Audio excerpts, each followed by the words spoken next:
Hey, what's going on, guys? What's going on? I hope you guys can hear me and see me okay. I'm Dr. Boyce Watkins from Your Black World, the Black Business School. What's going on, everybody? Come on into the chat. What's up, DC Washington President? How you doing? Hey, what's going on, everybody? Hey, baby. You can come on in. So here's what you've been asking me about all day. And so I thought that I would go ahead and break this down for you real quick. So a lot of you have been asking me about Ice Cube. You guys know that Ice Cube has been on the channel a couple times in the last few weeks, and I don't know Cube. I haven't known Cube for that long, maybe like 6 weeks or so. But we related and linked up on a lot of issues in terms of things that we agree on. We're both a couple of black men about the same age, seen the same shit. Care about the black community. That's why I talk to him. And I talked to Kanye West also. I didn't hit it off with Kanye as well as I hit it off with Trump. I'm gonna tell you the truth. But did I say Trump? Oh God, ew, why? Oh Lord, I hope that wasn't a Freudian slip. But anyway, I guess because Trump was on my brain. But anyway, so here's so when I talked to Q, we both had the same concerns. The concern that many of us have is that black people are not getting the attention that we deserve, that the black community is being ignored, that the Democratic Party has been pretty much engaged in what is called benign neglect. I talked to Dr. Claude Anderson today, and he feels the same way. He feels that the Democratic Party has pretty much been pissing on black people for 50 years, and black people have been allowing this to happen. They've been doing R. Kelly on us. And we've just been sitting here and we take it, I guess, because we like it. I don't know. Some of us like abuse. Some of us don't. I'm not in for that. I'm not into being abused. And so here's the deal. Before I dig into this, could you do me a favor real quick? Hashtag B1 in the chat. I want to make sure we start off from the jump with these conversations. Number one, this is the home for intelligent black people. Intelligent black people only. If you're not intelligent and you're not black and you're not trying to be better, then get the fuck out, because this is not a place for you. If you can't put black people first, that's the other thing. Hashtag B1 in the chat if you believe that black people should come first. That means that blackness comes before your political party, comes before your cross-sectional issue or your gender or your sexuality and all that stuff. We're black first. That's what it is. It's about building the black community. So, as far as I'm concerned, fuck your politics. I'm not really into whether you're Democrat or Republican. I truly don't care. In fact, I take great offense when somebody says, if you don't vote for me, then you ain't black. You do not own blackness. This is not 1708. Slavery ended a long time ago, and you have no right to claim my blackness. And I want to begin the conversation there as well. Also, hit the thumbs up button. If you haven't hit the thumbs up button, please hit the thumbs up button. Everybody right now, please hit the thumbs up button, because I need your help to get this conversation into the public's in the public's purview, because here's the deal. Black people are not getting balanced discussions on these issues. Unfortunately, you have members of the black elite, and I'm gonna go ahead and just mention Roland Martin, not because I'm trying to be nasty, but because these individuals get taken care of by white Democratic leaders when they corral black votes. Their goal is to collect black votes and deliver black people to the polls. That's what a political boss does. Political bosses, they're not there to serve the masses. They are there to serve the masses. So they're not there for the masses. They're there for the masses. So what they do is they want to be connected. They want to be on TV. They want to get a job in Washington. They want to be a player, right? They want to integrate properly. So what they'll do is they'll go and sit down with the white political bosses, right? So they'll say, we can deliver the masses to massa, right? So we'll go and deliver black votes for you. And if we deliver black votes for you, here are the things you're going to do: this for me, this for me, and this for me. It's an old tradition. It happens all throughout the world. This is how white supremacy operates. That's why you have countries like Nigeria and other parts of Africa where they have billions of dollars in oil, and the oil gets sold cheap by the elite people, and the masses still end up in poverty. You go to some of these countries where they've got all this oil, and you're like, how can you have poverty when you have all this oil? Well, it's because the people at the top have pretty much sold the resources that really should be belonging to the people on the bottom. So at the end of the day, black people are not getting a balanced conversation on politics because there are people who have a vested interest in continuing the status quo. They say that, they break politics up where they'll have liberals and conservatives. Well, Unfortunately, many of the so-called liberals, black liberals, many of them are very conservative because their job is to conserve the status quo. They conserve the status quo by basically saying to black people, we need you to basically do what we tell you. Don't ask any questions. If you ask a question, we're going to attack you. We're going to label you. We're going to call you a Trump supporter, whatever. We're going to demonize you to the point where we don't even want to hear what you have to say. And because we want black people to do exactly what they've been doing, and I saw Roland, he did a video where he was crying because so many black people were lined up at the polls. And I'm not here to make fun of another man crying, whatever. It is what it is. I mean, sometimes we feel emotional about something, but I didn't understand the tears, mainly because I couldn't understand. I said, you act like black people never voted before. Like you act like this is the first time we've ever actually tried this. Like really, like, I mean, have you ever, anybody give me a yes or no in the chat if you've ever talked to a black person and you've been like, man, everything's fucked up in the community.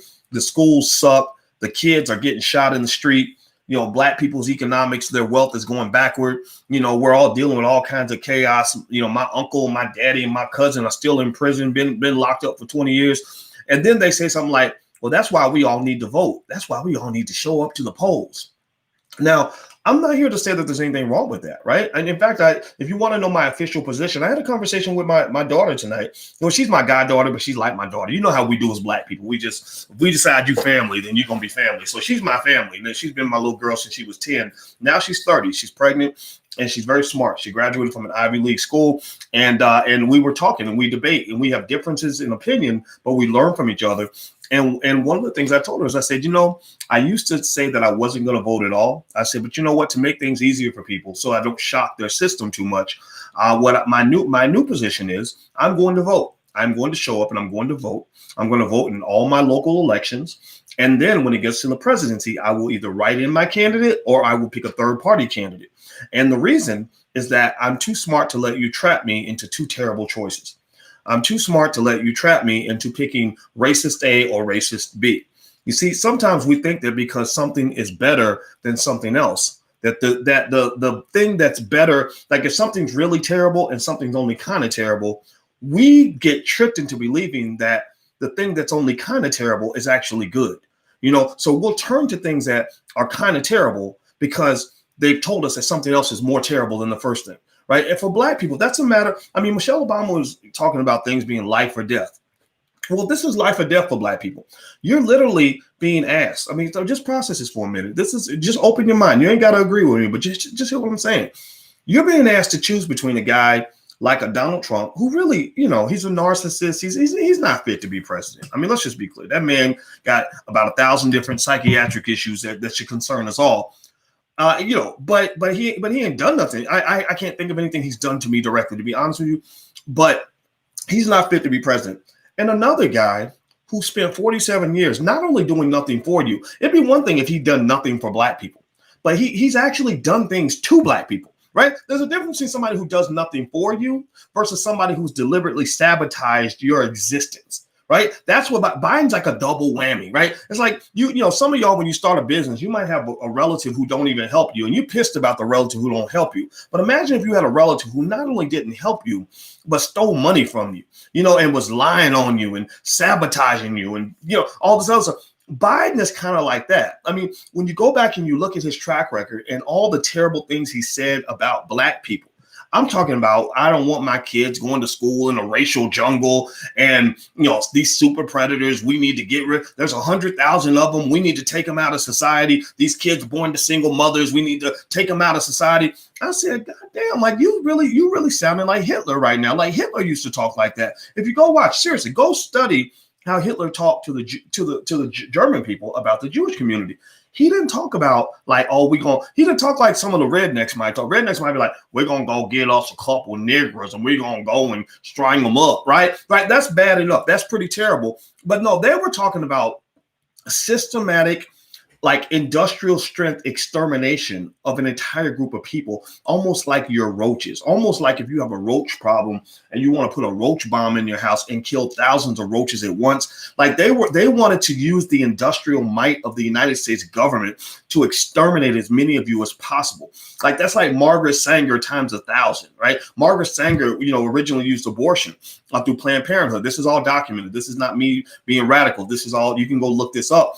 She wanted to use abortion to control population. And this happens all around the world. When I was in South Africa, I saw in black neighborhoods, I saw free abortions promoted more than any other area. I didn't see it in the white neighborhoods. I only saw it in the black ones. But with Biden, it made me think about Hitler because the way the Germans did the Jews, they killed like thousands of them at once, and it was really terrible to see just all those dead bodies piled on top of each other.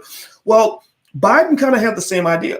His whole process was, we need to exterminate a certain group of people. We need to make sure there's 100,000 of these super predators.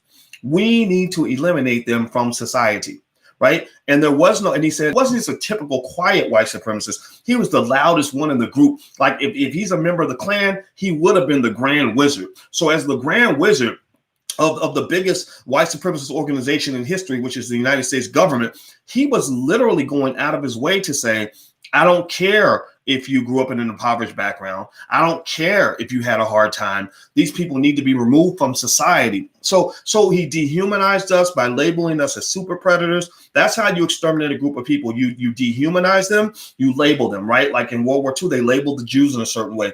In the Vietnam War, the Asian people, they called them gooks, right? And I heard a guy who went to Vietnam, and he said, when I got to Vietnam, I killed a guy. And he said, I felt terrible after I killed a guy. He said, at that moment, I decided I am never going to kill another human being again, right? He just got to Vietnam. He said, I'm never going to kill another human being again. He said, but I'm going to kill as many gooks as I possibly can. Like, do you understand that? Do you follow the gravity of that statement? He said, I can't kill a person, but I can kill a gook, right? I can't kill a person, but I can take out a gook, right? Well, the same thing is true for a lot of people in terms of how they dealt with black people. I can't take out a human being, but I could take out a nigga. Like, I could take out a super predator. If you're labeled as a super predator, well, all bets are off. Everything that you think you had access to as a human being is now gone. Biden was in that category. He can't outlive that. He can't walk past that. I even have to give the Clintons a little bit of credit. Now, even though Bill Clinton was, he was the grand poobah on this crime bill thing, right? But at least with the Clintons, if you pay attention, the Clintons apologized for the crime bill. Bill Clinton and Hillary admitted that the crime bill was a mistake. Did y'all follow that? They admitted that it was a mistake. Biden has never rolled back on this. That's an incredible level of arrogance to say that not only am I not going to apologize for shit, but I expect you to vote for me. I expect you to, I expect you're going to show up to the polls and you're going to vote for me, just like you did last time, bitch. And if you don't, then you ain't black. Right, like that's what he's saying to people, and there are some people who are going for that because let's just keep it 100. In a big chunk of the black community, you've just got people who just don't have a lot of courage and don't have a lot of critical thinking, right? Just don't have a lot of courage to, not a lot of insight, not a lot of analytical ability to really say, how do we really solve this problem? Maybe they don't care, or another thing is maybe there's just sort of this hope that if we continue to allow ourselves to be abused, then maybe one day the white man's going to let me in. One day the white man's going to give me that fancy corporate job with that nice corner office so I can sit and have coffee with a bunch of white people so I can feel better about myself, right? So you're kind of dealing with an issue of courage and values and self-esteem, because no rational person can make sense out of any of this. Even the people that are kind of going with the flow can't make sense out of it. They can't really defend what they're doing. Like if you say, tell me 5 things that Biden really did for black people in the last 47 years, they can't name anything. They can't. All they can do is say, well, yeah, but what about Trump? What about Trump? We got to get Trump out of here. Well, what did Trump do to you? Well, he's just a bad person, right? Okay, yeah, I get it now. Okay, I see what's going on. It's media programming. Now let's dig a little deeper. Do me a favor, hit the thumbs up button. If you haven't hit the thumbs up button, please do that. Also, just a reminder, today I talked to Dr. Claude Anderson, and he actually, for the first day of Powernomics Masterclass, he's going to talk about his Powernomics plan. I asked him specifically about Biden's plan and Trump's Platinum plan. He doesn't like either plan. He has a Powernomics plan that he put together, and he said he's going to talk about it tomorrow in class. So if you guys want to join the masterclass, you can go to powernomicsmasterclass.com.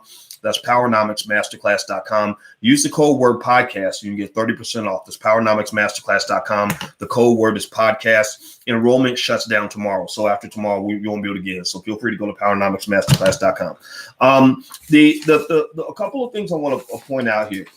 So you have Ice Cube, getting a lot of heat right now. I haven't talked to Cube in a couple of days. He's getting a lot of heat because he met with Trump, and here's why I think that's kind of silly, and it's kind of a slave mentality, is that Ice Cube didn't come out and say I'm endorsing Trump, right? Ice Cube didn't come out and say everybody need to go vote for Trump now. Ice Cube just said I had a meeting with both sides of the fence. And when I talked to him, that's what he told me. He said, I'm gonna meet with the blue side, I'm gonna meet with the red side. And here's the thing, if anybody's to be blamed for Ice Cube even having to meet with Trump, it's the Democrats. The reason that they're to blame, they caused that meeting to happen. They made it happen. They made it happen because they basically said, fuck you, when he came and said, what are you going to do for black people? They said, suck our big blue penises. Like, that's what they told. They basically were like, we ain't got to do shit. Right? We ain't got to do shit. And I know this is true because that's what I went through when Russell Simmons and I went to the Obama administration in 2013 and tried to get them to change their policy on mass incarceration. Do you fucking know how hard that shit was to get the Obama administration to even do the shit they promised to do for black people? Do you understand how reflective that is of how little respect they have for you? They basically look at intelligent black people as unicorns. They're like, yeah, you're smart and you understand the game, but most of your people are stupid as fuck. Most of your people don't know they ass from a hole in the ground. They don't know what the hell's going on. They're just trying to make friends. They're just trying to fit in. They're just trying to get invited to the White House Christmas party. So why in the hell should we work for something that we already own? We own you people. So why should we do anything? Why should we lift a finger for a group of people who will vote for us no matter what? Because we have done a very good job of convincing them that they have no other choice. That if we don't want you, ain't nobody gonna want you. So what the fuck you gonna do now? What you gonna do now? That was their attitude.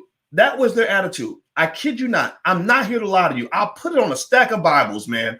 I remember having very frustrated conversations. Here's how the plan went. Russell and I, one thing we connected on, I'm not buddies with Russell. I don't go to parties with him. I don't know nothing about nothing that happened in the 1990s. I'm not in that scene. But when a celebrity reaches out, and I first feel him out or her out to see if the person got some damn sense. Russell was a guy who impressed me because he's committed to all the brothers that got locked up in Rikers Island back in the day on bullshit charges, right? Like every black person in here, give me a yes or no in the chat, raise your hand, say their name in the chat if you want to. If you have somebody in your family who's been locked up, who went to prison during the Holocaust, the Biden-Clinton Holocaust of the 1990s, raise your hand, say the person's name so we know that they're not forgotten, because these people get forgotten by society because Joe Biden did a good job of getting them out of society, right? So Russell and I connected around that. We saw it happen. I've had loved ones go to prison. And if you haven't gone through that, if you haven't had somebody in your family snatched away from you because of the penitentiary and locked up for many years on some bullshit, then you probably can't even connect with what I'm saying. Seriously, you need to just leave. You should probably just go, because you're not going to get it. Sometimes you got to go through the experience. You got to be violated in that way in order to really understand. It's like a rape victim trying to explain to somebody who's never been through it what it feels like, right? Sometimes you got to go through it to really know what it feels like. So anyway, so Russell, the plan was, Russell said, okay, you write a letter to the president. And I said, sure, no problem. I'm a pretty good writer. I can write stuff really fast. And he said, and what I'll do is I'll get signatures of all the celebrities, all the rappers and actors and everything else that I know. And you can go get the scholars and the activists and everybody else that can add legitimacy to what is going on. And it reminds me of what Ice Cube did when he put together the contract with Black America. He didn't just come out and say, I'm Ice Cube. I'm from NWA. I've been around. I made family movies. I have a lot of money, so I'm going to just take over the conversation. No, he spent a lot of time talking to the people that understand what's going on. He took a keen interest in Dr. Claude Anderson's Powernomics book, as did Kanye West. But again, I didn't connect with Kanye the way I connected with you. I'm gonna tell you the truth. But there was there was a conversation where I could tell that he wasn't there to be the teacher. He was there to be the student. And I respected that. So Russell, we write this letter. The first version of the letter that I wrote to Obama, he said, I think it's a little bit harsh. Can you soften it a little bit? And I was like, okay, all right, I'll do this. I'll do this for the brothers in prison. I'll soften it. So I softened the letter, and it was very flattering. I had to lie a little bit. I was like, oh, Mr. President, we appreciate you, blah, blah, blah, blah, blah. Even though I just, I was already very frustrated because I'd actually had conversations with the Obama administration, which led me to the point where I just told them, don't call me anymore. Please don't call me anymore, because you're not calling me to find out what Black people need. You're calling me to tell Black people what to do. You're calling me because you want me to carry water for your administration and feed bullshit policies to Black people. That's what they do. That's what they do with all the celebrities. They show up with a bucket of bullshit and they're like, we need you to go rap about this bullshit or sing about it or dance about it or hold a dance off or a fried chicken eating contest and get Black people to go along with this. That's what they do. So basically I wrote the letter again. I was like, okay, all right, let me just do this so I can be diplomatic. Come on, boys, don't be an asshole today. So I wrote the letter. We got a bunch of people to sign it. We got all the presidents of the HBCUs, a lot of activists, Michelle Alexander from the New Jim Crow, people like that. And he got a lot of the celebrities, Will and Jada signed it, and Jamie Foxx and Chris Rock, and even the Kardashians signed it and everything else. Here's what happened. Okay, so as we started to push this letter, right, as we started to get the Democrats to pay attention to what we were doing, and they saw all these celebrities signing this letter, it's somewhere out there on the internet. I can't remember exactly where it's at. As we started to get more people to sign the letter, the White House became very concerned. I felt Valerie Jarrett in particular was like, okay, wait a minute. We're not used to Black people asking for something. Like we're not used to Black people actually like being like meaningful constituents. Like we're used to Black people just kind of going along and doing what we say. And so Russell started getting a lot of pressure. They started doing to him a lot of what I believe that they're doing to Ice Cube. They started kind of basically saying like, hey, you're not in the in crowd anymore. Like you got the Black elite. Look, we're going to take care of y'all. We're going to make sure you're good. Just don't worry too much about the masses. Like serve the massa, not the masses. And to his credit, even with all the pressure, and they did some real shady stuff with Russell, some stuff that was just kind of like, I was like, wow, they really did that. He stood his ground. He said, no, we're not backing off. We're going to release this letter. It's going to go out. That's it. And when we put it out, and just tell you the truth, I got to give him credit on this. Justin Bieber tweeted the hashtag, and it became the number 3 highest trending hashtag in the world. And that was finally when the Obama administration got on board, and they went ahead and they made arguably one of the most significant mass incarceration announcements in the last 30 years. Why is that significant? Why is that story important? Well, it kind of says this. It says that when you're talking about politics, people don't respect you if you don't stand up for yourself. Like it's wrong to think that if you let them beat up on you, ignore you, exploit you, and piss on you, it's wrong for you to think that you are going to be better off because of that. You're just not. You're just going to get bullied more and more and more. And probably, arguably, the most passive group of people in America is the Black community, because we have this weird thing where we hold out this hope that the people who hate us the most, who mistreated us the most, are eventually going to want to be our friends, when really you should be telling them, we're not going to be your friends because of what you've done to us, right? When people talk about how your ancestors died for you to have the right to vote, I would be like, no, I think my ancestors will want me to run up and kick you in the nuts. Like my ancestors might want me to slap the living shit out of you for what you did to them. Maybe that's what my ancestors would want. But you act like my ancestors died so I could be friends with my oppressor. Are you kidding me right now? Like, is that the holy grail? Like being next to white people, being just like white people, blending in with white people. Is that what heaven looked like, boss? Is that what heaven is, boss? Right. And so you have Negroes who think that way. Their goal is to get white people to all get together and collectively say, Black Lives Matter. We love you. will give you that nice job on the corner. If you go listen to that rap, did anybody see where Biden put out the little ad today? They had the rappers on, the battle rappers. I guess they need money. I guess the battle rap industry slowed down a little bit because of COVID, because they got to get in each other's faces or whatnot, and it don't look so good when they wearing masks. So I guess they needed the money, so they did a little battle rap. And of course, it's Biden, so it's two black men rapping on the basketball court. Okay, I guess that's all black men know how to do is rap and play basketball, whatever.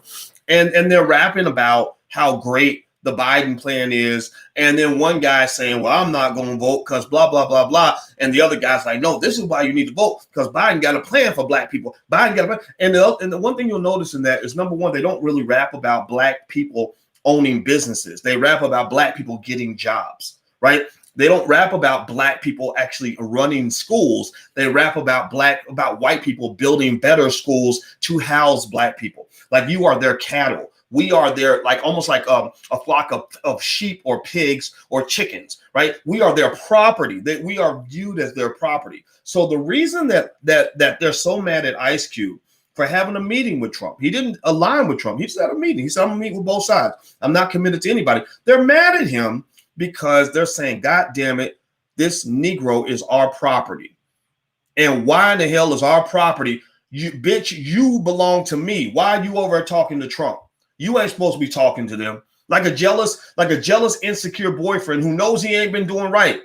And he's like, what you doing over talking to that dude? You ain't loyal. No, you weren't loyal because maybe that person wanted your love. Maybe they wanted you to come through. I believe that when people are talking to the politicians, black people by default want the Democratic Party to do the right thing.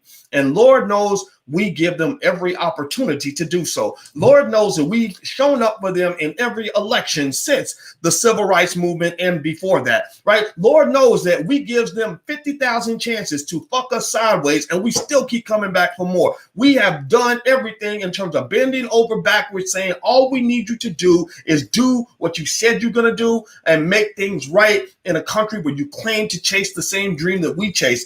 And they continuously ignore that to the point where they force you into the arms of another person, right? Like, seriously, they abuse you so much that they're forcing certain people into the arms of a Donald Trump. And so here's the thing. Anytime you hear of a black person who has, whether it's met with the Trumps, it's the Democratic Party's fault. They made that choice. Anybody that you hear that flips and says, I'm just a Republican now. Well, in many cases, the Democrats did that. If you ask them, like, hey, were you ever a Democrat? Yeah, I used to be a Democrat. I was a hardcore Democrat. And then I realized, I thought about it, and I saw my community wasn't getting any better, right? Do you know, like, in a lot of these cities that are run by the Democrats, the black kids can't even read?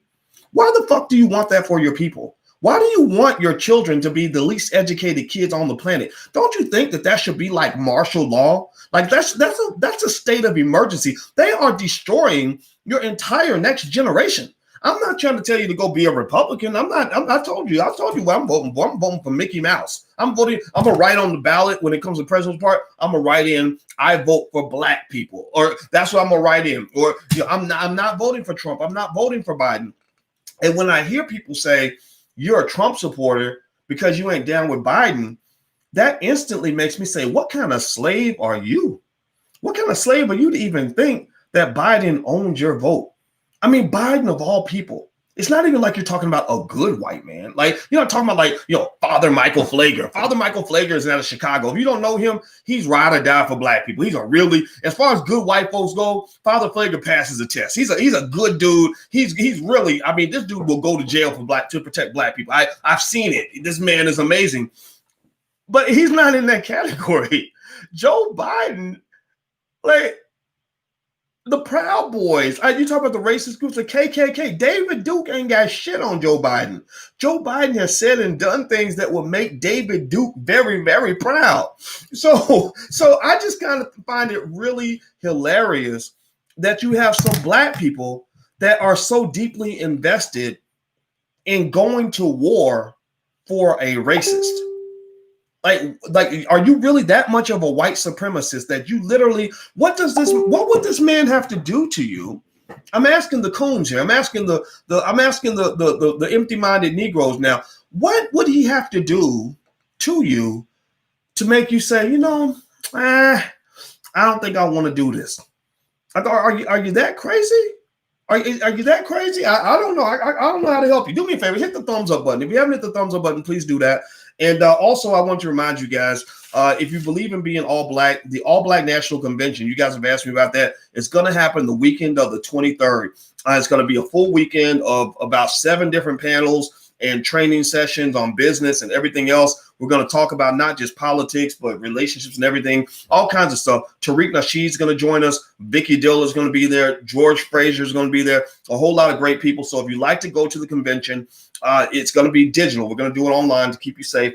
Go to allblacknationalconvention.com. That's allblacknationalconvention.com. I want to make sure I mention that. allblacknationalconvention.com. Okay, so another couple of quick thoughts about the whole meeting with Ice Cube and Biden and all that stuff that everybody's all up in arms about. First of all, Ice Cube is not a Republican. He's not a Democrat or Republican. I got a sense that, and I can't speak for him, but I got a sense that he really wanted the Democrats to do the right thing. And a lot of people do that. I talked to some black folks that sit down with these politicians, right? They don't sit down with people like me or Dr. Claude Anderson because we're seen as being too black. Right? They'll never sit down with Dr. Claude Anderson because they have a fear of that. Now, what's ironic, to be really clear about it though, is the Republicans are more likely to do it because the Republicans are trying to take the votes from the Democrats.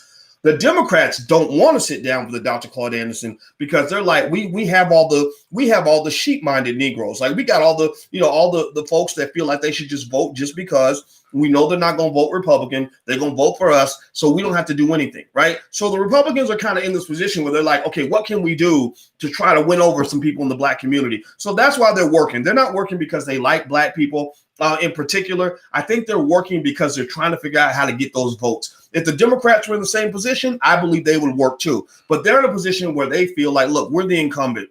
We own these people. They belong to us. We're not going to work for something that we can get for free. We're not going to pay for something that should be free, right? So Cuba's not going in this as a Republican. And I think that anybody who says that you can't even go meet with the Republicans, not only are they making a mistake, but those individuals should probably check themselves because, people think that to be a white supremacist, you got to be white. That's not true.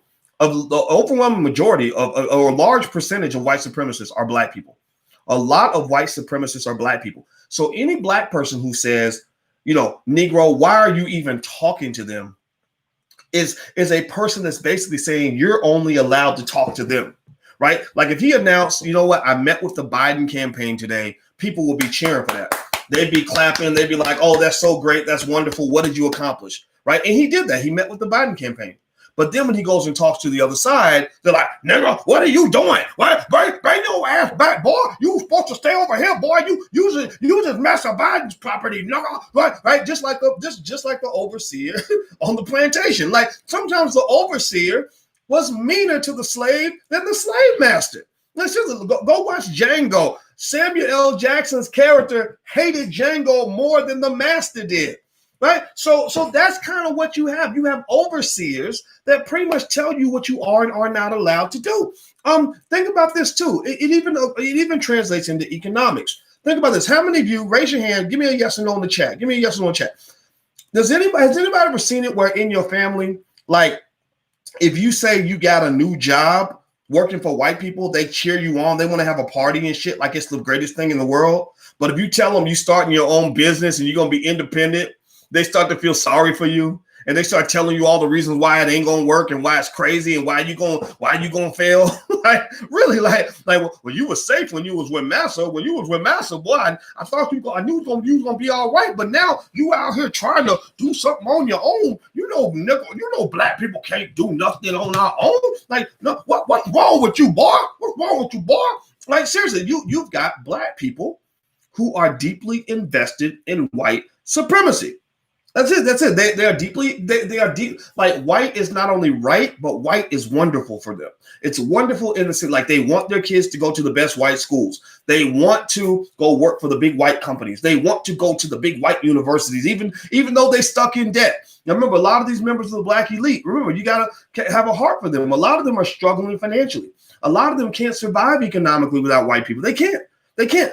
If a white man's not giving them a job, they're done. Like they're fried. So they're living in COVID. They're like, damn, how am I going to pay my bills? Well, Master Biden is telling me that I need to go out here and collect some black people and deliver some Negroes for the polls. And maybe when he gets elected, then I'll get invited onto Air Force One, which will make me a better person and make me a more successful human being. That's what you're looking at. You're looking at a transaction. Right. And I think in this transaction, what you got to decide really is without me telling you what to do. I'm not here to tell you what to do. What you've got to decide is, am I going to be a player in this transaction, or am I going to be an asset in this transaction? Right. Am I going to have equity and ownership over my being, or am I going to hand myself over to someone else to be manipulated?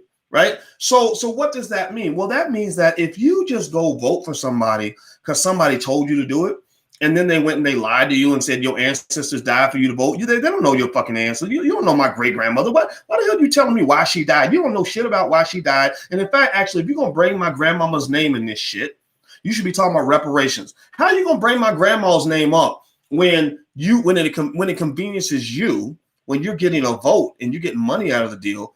But you can't bring my grandma's name up when I'm talking to you about reparations. I mean, think about this, right? I'm repeating the word reparations over and over and over again. If I take a vote amongst black people, like I talk to black people every single day. I talk to black people far more than Biden does, more than Kamala Harris does, more than, a lot of these people do, right?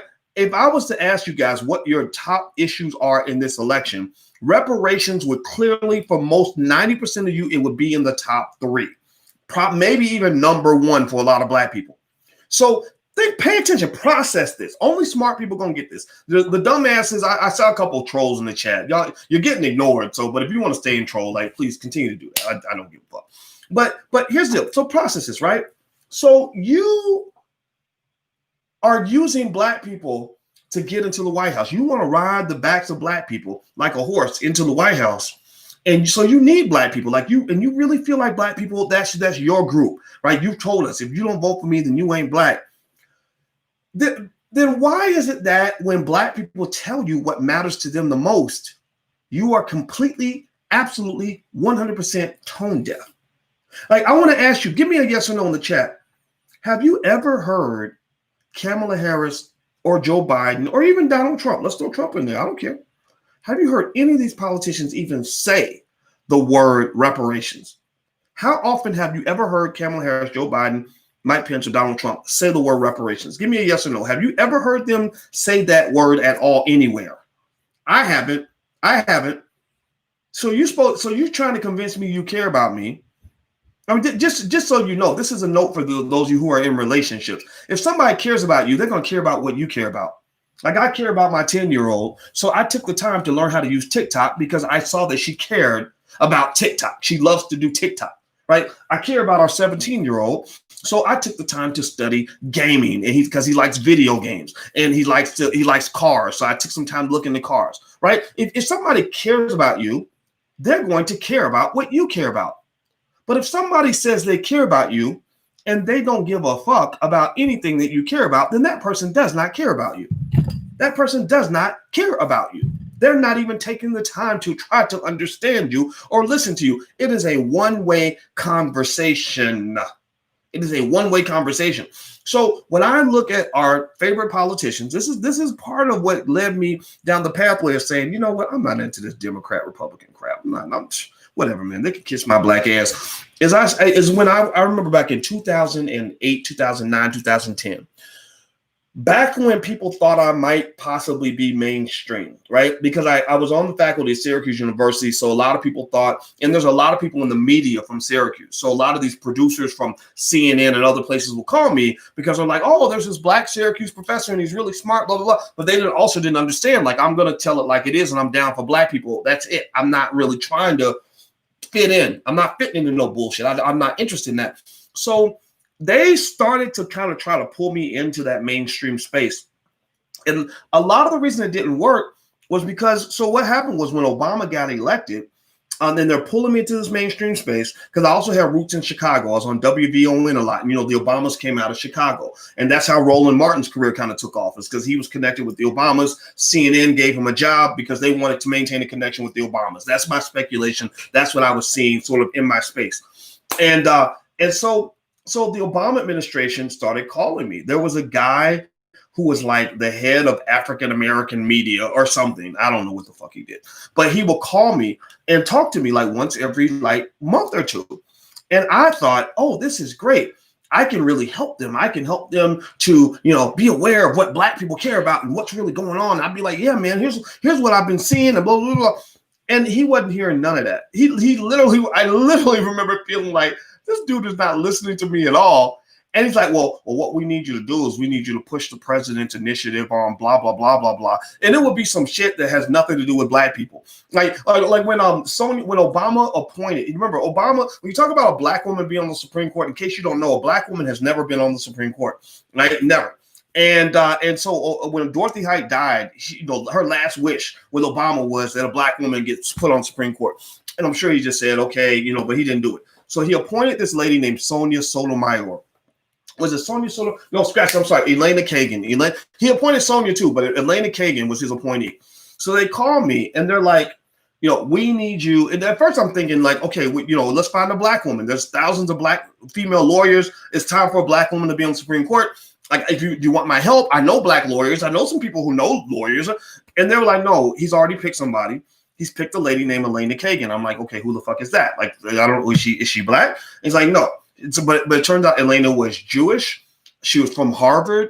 And also she had another, I think she might have been LGBT, to be honest with you, like based on what I could read between the lines.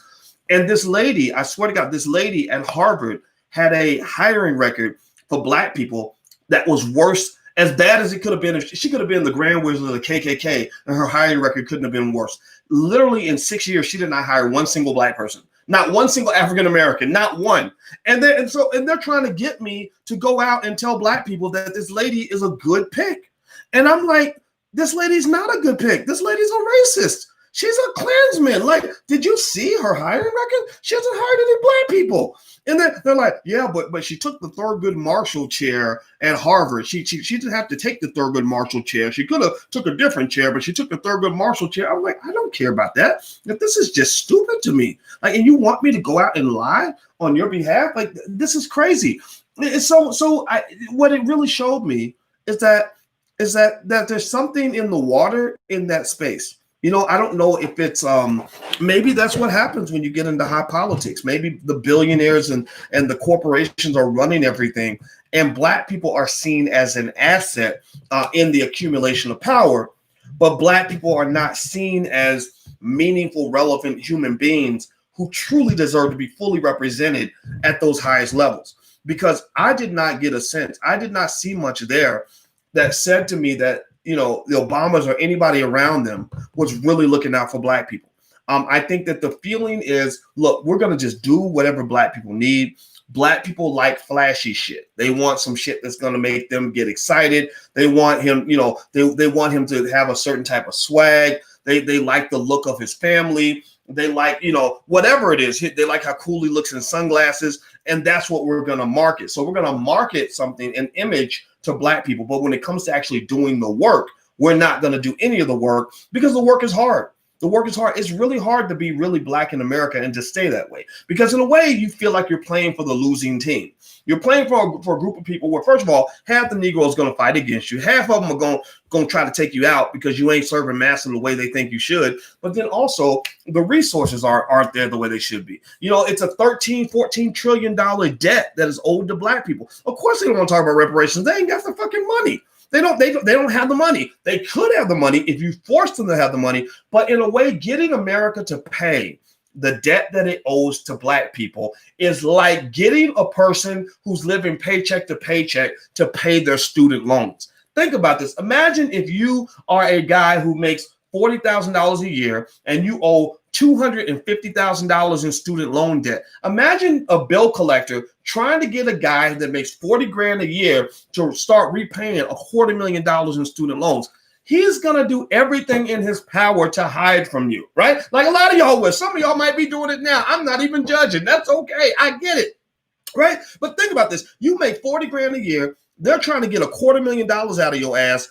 You won't hide at every available opportunity. You will never pick up the phone again if you have to, right? And so a person like that, you have to really put the heat on that motherfucker. Like if you're the bill collector, now put your shoes on the bill collector. The bill collector's place. You're gonna have to fight to get that money. You can't take his word for it. You get him on the phone. Okay, so when can we expect payment? Oh, well, I'll send a check tomorrow. No, you can't take their word for it. You need to get can you wire the money right now? Or we just repossess your bank account. So with people like that, you got to go in and take the money out of the account. You got to force them to pay. Anybody else ever been like in debt where you didn't have the money to pay and they had to really like force you to pay it? I'm gonna go ahead and confess. I was in that situation a couple times when I was younger where you wasn't gonna get that money by being nice to me. You weren't gonna get that money by getting me to pay you when it was convenient. They had to really, I remember in my 20s one time where I owed some money. I really owed it. I just didn't feel like giving up my last dollar. They had to go on my bank account and garnish my shit.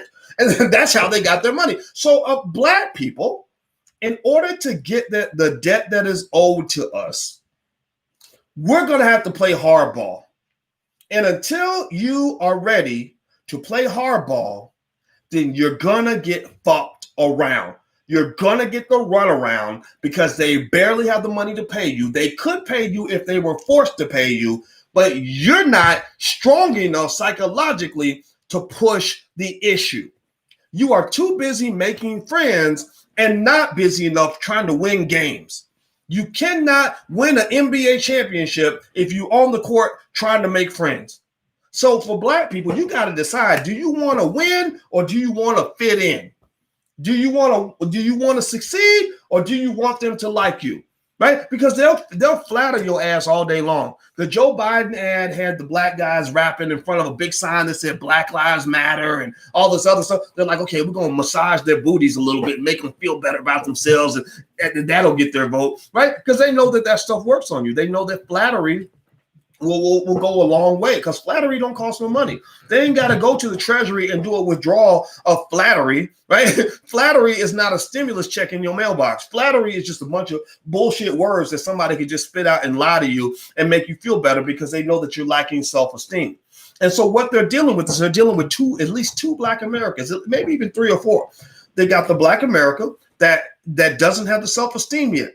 They're still holding on for this integration thing. They still haven't yet necessarily been caught up and educated well enough to understand the vast failure of what the civil rights movement was teaching us to go for, right? They still think that it was a good idea in the 1960s to go into a white man's restaurant and let him beat the shit out of you for 3 hours just so you can get the opportunity to come back to that restaurant and give him all your money so that he could then go spit in your food, right? Like that's what they fought for. That's how backwards the slave mind is, right? There's nothing about that makes any sense. There's nothing about that you can justify. Almost nothing. Right? But we're polite about it because we don't want to be rude. I don't want you to feel like I think that that certain heroes are not great people. That's fine. But remember that some of your heroes are not really meant to be your heroes. They were deliberately placed and positioned in front of you as your heroes. So when you went through a white supremacist school system, they taught you who your heroes were supposed to be. That's why they told you all about the Negroes who went into the coffee shops and got their ass beat, but didn't tell you nothing about Marcus Garvey, who fought to the death to really defend you and fight for you and give you some motherfucking rights,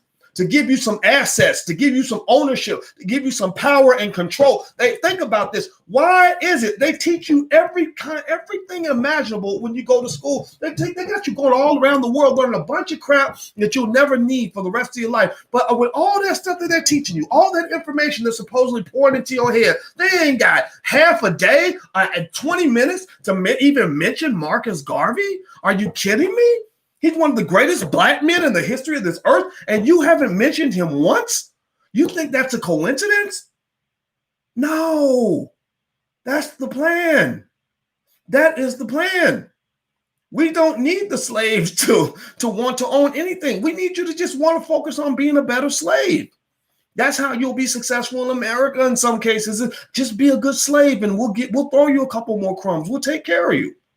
So all of this, when I see all this happening, this mind control, I am cheering. I am cheering for Ice Cube meeting with Trump, not because I am cheering for Trump and not because I believe in being a Republican, but because we need somebody that's going to be radical up in this bitch. We need somebody who literally can carry the words "I don't give a fuck" all the way to the end zone. Like literally, like literally, and this is what I'm doing. This is literally what I'm doing. That's what I'm literally saying. Like, call me whatever you want, use whatever label you have. Your words have no power in here because I give zero fucks about what you think about what we're trying to do, because at the end of the day, something radical must take place, even if it fails. You must do something radical if you're going to get a different result. If you keep doing the same thing you did in the last election, then you're going to get the same result every damn time. So when people are like, again, no, I'm not even dissing Roland Paul. They're crying like, oh, they were voting today. Oh my God, we're going to make the world a better place. What makes sense about any of that? None of that makes sense at all whatsoever. Because we voted in the last election. It's not like we're doing something different. It's the same thing you did all the other times where they were screwing you. So if you don't change your behavior, then they're not going to change their behavior. So you can't really look at them. Like, we could talk about white supremacy and what white folks ain't doing and all this other stuff. It is their fault, right? They should take ownership in their part in this. But a lot of it really comes back on you. It's just like dating and relationships. I mean, anybody who's ever had a good grandma who taught you about relationships, she probably taught you that, you teach people how to treat you. You teach people how to treat you. I think that's true for males or females. You teach people how to treat you. If you demand nothing, then a lot of people will give you nothing. It's like if I go into the store and I tell them, and they tell me everything is less than $5, then I'm not going to expect to spend more than $5 for anything. But if I come into a store and they tell me that everything's exquisite and expensive and that you're going to have to spend at least $300 to be here, then I'm either going to walk out the door or I'm going to stay and prepare to spend top dollar to get everything that I get. You see, you set the price. You decide what you're going to be worth to the opposition. So when you're playing hardball, again, like I said, they don't have the money to pay you. They don't have $14 trillion. The national debt is what, 24, 25 trillion. It's going to get higher because of the stimulus stuff. The national budget, I think the tax revenue per year is about 3 or 4 trillion, right? So what are they? And it's about a $21 trillion economy. So how can they afford to pay $14 trillion they really owe black people? They can't afford it. So they're going to do everything in their power to avoid paying you back. The only way you would get them to pay is if you become as big of an asshole as I sound like right now. Like, I really believe you have to be just unreasonable. You have to be nasty. You got to be a little bit rude. You got to say, nope, I'm not, you want to be my friend? Well, if you want to be my friend, then when you going to pay up? Oh, no, you keep talking about my ancestors again. My ancestors died to vote. Well, if you're going to bring in my ancestors, fine, let's talk about my ancestors. Since my ancestors died, you owe them money. So why don't you pay my ancestors' debt? And then we could talk about me voting for you. Because since you want to talk about my ancestors, we got to talk about making it right. We can't talk about my ancestors when it comes to voting, but then forget about them when we talk about reparations. You can't say the word reparations. You get all tongue tied when that comes up. You won't go talk to Cardi B again. But when you're talking about voting, you're gonna talk about my ancestors all day. Don't put my great grandmama's name in your mouth unless you're ready to show respect. Put respect on my name by paying what you owe. If you can't pay what you owe, then shut the fuck up. Like that really is where I am with this. I'm not telling anybody to be like me. I'm not telling anybody to be like me. I'm just saying that, at the end of the day, you teach people how to treat you. You teach people how to treat you. What else did I notice? One other funny thing that was really interesting was I saw somebody sent me that New York Post article about Biden and the Ukraine or something. And then they had all these pictures of Biden's son with the crack pipe in his mouth or something. That was kind of crazy. And I'm not here to make fun of anybody that has a drug problem. People have their demons or whatever. But I'm gonna just tell you, it does infuriate me as a black man to know that this guy worked so hard to incarcerate so many people for drugs, drug possession, sales, whatever. People had struggled with drug addiction, and his own son was rolling through the hood looking to score some crack. That is the essence of white supremacy and white privilege. That is the essence of hypocrisy. And it really just says that at the end of the day, he needs to apologize. I think that he needs to apologize for the crime bill, but not just apologize. He needs to fix it. He needs to go fix it. If he doesn't fix it, then nothing can be forgiven. And the reason is because those people, a lot of them are still in prison. There are people that were locked up in 1994 and they're still in prison. They're going to be in prison until they die. And so they can still, if they wanted to get a vote from somebody like me, my vote is readily available. It's very easy to get my vote. All you got to do is acknowledge reparations and form a credible plan to pursue reparations. And also you have to engage in a broad, systematic effort to reverse the effects of mass incarceration. That means that you don't do what Biden, Trump, and Obama and everybody else has been doing, where you're getting out one person at a time or two people at a time.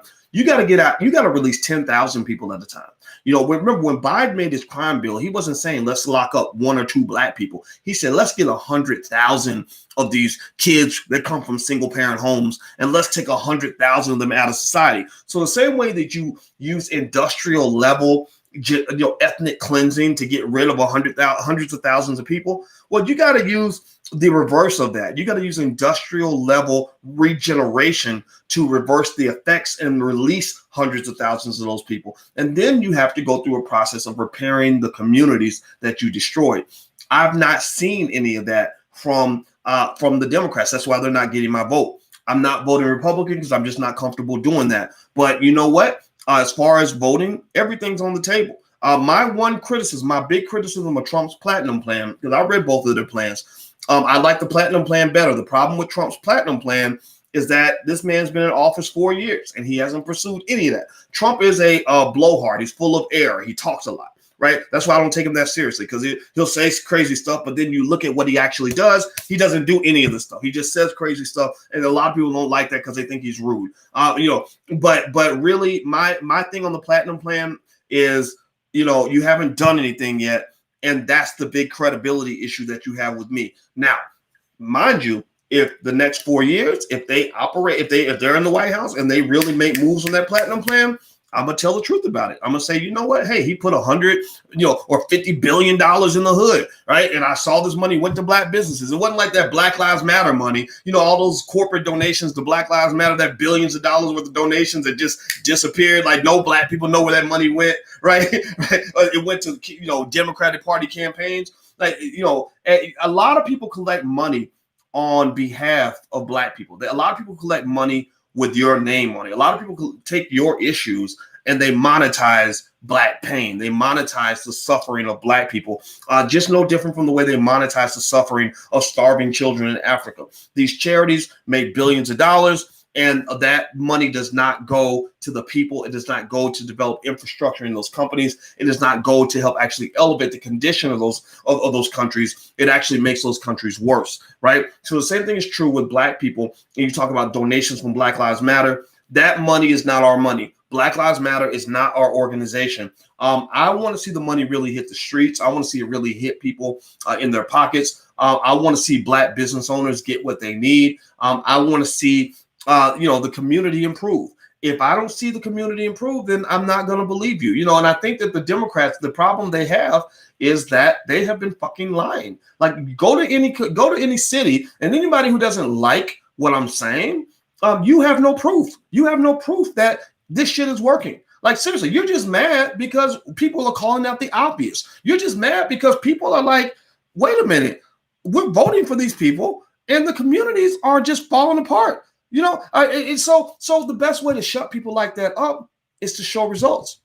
And because they can't show results, they resort to name calling. Oh, you're a Trump supporter, or oh, you're a clown, or oh, you're a sellout, or oh, you're this, or oh, you're that. Well, you know what? You sold, maybe call me a sellout if you want to, but guess what? You sold your people out a long time ago when you were leading your people to go support All of these damn politicians that wasn't doing nothing for black people, you were the original sellout. So at worst, if you think somebody else is selling you out now, well, you started that ball rolling when you had black people voting for nothing. People are not stupid. Like, a lot of people are not stupid. They're gonna ask, what am I getting for this? What's in it for me? How's this gonna work? Where am I gonna see my community improve? And you go to places like, I live near Chicago, and I'm gonna just tell you, Chicago was catching all kinds of hell right under the Obama presidency, and I didn't understand it because this man, there's so many things I felt that he could do to help the situation in Chicago, and it's almost like they believe that if they just don't talk about it, it's not real. And so since they won't talk about it, then people like me have to talk about it. And that's what I'm here to do. I'm here to talk about it. And the reason I talk about it is because I know y'all are talking about it. Like, y'all know what's really going on. Seriously. Right. So people can either, decide to make things better, or they can keep acting stupid or whatever. Like this, American politics is incredibly corrupt. It's very, very sad to watch. And I don't want any parts of it in that regard. Like, I'm going to go vote. Just so you know, people want to know who I'm going to vote for. I will vote. But I'm going to vote in my local elections. I'm not voting in the presidential election. Presidential election, I'm going to write in a candidate, and that's how I'm going to do things. But you should do what's best for you. That's it. That's the last point I'll make on you. And I've said it 1,000 times. I want to say it 1,000 times because I know people are going to deliberately carry a false narrative. Propaganda is really big in elections, right? Propaganda is where the people tell lies that kind of fit their agenda, right? So a lot of people, their propaganda is Boyce Watkins is telling people not to vote. Okay, so it's fine. I will say to those who are listening, I'm not telling you not to vote. I'm telling you to do what's best for you. That's the best advice I can give you is look at the situation. Think about your family, look at other parties, look at their track record, and then do what's best for you. And if anybody has a problem with that, then that person is probably a white supremacist. That person is probably somebody who is not your friend. So don't listen to these people. You do what's best for you, and you take care of your family, period. All right. So thank you, Coleman G, for the donation. I appreciate it. And I'm going to get out of here, guys. Do me a favor, hit the thumbs up button, please, before you go. Please hit the thumbs up button. Powernomics Masterclass starts tomorrow at 2. I just talked to Dr. Anderson. We're ready to go. So feel free to register at powernomicsmasterclass.com. That's powernomicsmasterclass.com. Use the code word podcast to get 30% off if you'd like to join us. Also, the All Black National Convention is the weekend of the 23rd. Tariq Nasheed's coming through, as well as George C. Frazier and Vicky Dillon and a lot of great people. So if you'd like to join us for the All Black National Convention, go to allblacknationalconvention.com. That's allblacknationalconvention.com. We're B1, Black first. We represent the community. That's it. We don't care nothing about no Democrats. I don't care if you're a Republican. I don't care what you do in your spare time. Democrat, Republican, that's your hobby. Being black is your full-time fucking job. So being black is your job. Being a Democrat or being a Republican or being LGBT or being a feminist or whatever the other stuff is, that's your part-time job. Do we agree on that? Give me a yes in the chat, and we can at least agree that being black is going to be your full-time job, and that's where the bulk of your effort should go, is building the community, starting with your own family, starting with the people around you. You do that, that's our solution. I'm tired of depending on these politicians. They can all go to hell. So take care, guys. I'm out of here. Have a good day. Thank you for listening. I'll see you soon. Take care. Peace.